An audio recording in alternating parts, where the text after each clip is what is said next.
শ্রাদ্ধ বাসরে কেন গীতা পাঠ, অন্যান্য শাস্ত্রাদি কেন পাঠ নয়, আমাদের প্রথমে একটু জানতে হয়। জয় গুরুদেব, জয় গুরুদেব, জয় গুরুদেব বলে একটা কথা আছে, পিতৃণে উদ্দেশ্যে ইয়া শ্রাদ্ধে গীতা পাঠং করতি সন্তুষ্ট পিতরাত্রস্য নিরায়াদয়ন্তি স্বর্গিতম। শুধু ভক্ত সজ্জন বৃন্দ, আমরা আজকে একটু জানার চেষ্টা করব শ্রাদ্ধ বাসরে গীতা পাঠ কেন, কেনই বা হরি কথা, কেনই বা গীতা পাঠের আয়োজন। বরাহ পুরাণের মধ্যে একটা কথা আছে, গীতা পাঠেন সন্তুষ্ট পিতর শ্রাদ্ধ তোর পিতা পিতৃলোকং প্রয়াতান্তেব পুত্র আশীর্বাদম তৎপরম।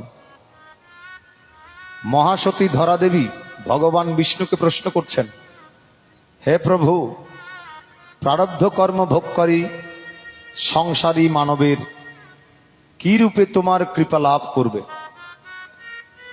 তখন ভগবান বিষ্ণু ধরাদেবীর প্রশ্নের উত্তরে উত্তর দিচ্ছেন। কথা বলবেন না? জয় রাধেশ্যাম। ধরাদেবীর প্রশ্নের উত্তরে উত্তর দিচ্ছেন, কি বলছেন?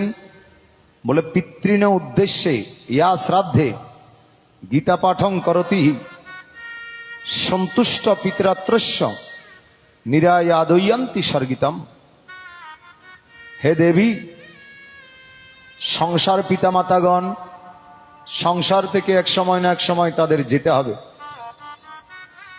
তাদের মৃত্যুর কালে তাদের নিজ সন্তান তাদের কানে কানে গীতার কথা স্মরণ করিয়ে দিলেই, গীতা পাঠ কানে কানে শ্রবণ করিয়ে দিলেই তার মতো উত্তম সন্তান হয় না।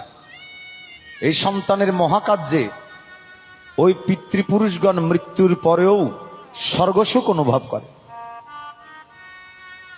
আরো বলছেন, গীতা পাঠেনে সন্তুষ্ট পিতর শ্রাদ্ধ তোর পিতা পিতৃলোকং প্রয়াতান্তেব পুত্র আশীর্বাদম তৎপরম। কাপড়টা একটু দেখবেন নিচে, বলছে ওই বংশে যারা গত হয়েছে সকল পিতৃপুরুষগণ তারা প্রেতলোকে সন্তানের এই মহাকার্যে অত্যন্ত সন্তুষ্টি লাভ করে এবং মত্তধামের সন্তানদেরকে আশীর্বাদ করিতে করিতে সকল পিতৃপুরুষগণ তারা হরিকথা শুনিতে শুনিতে, গীতার বাণী শুনিতে শুনিতে তারা বৈকুণ্ঠের পথে আস্তে আস্তে হেঁটে চলে যান। জয় জয় শ্রী গুরুদেব আনন্দে, শ্রীমদ ভগবদ গীতা প্রীতি আনন্দ। হরি বল, হরি বল।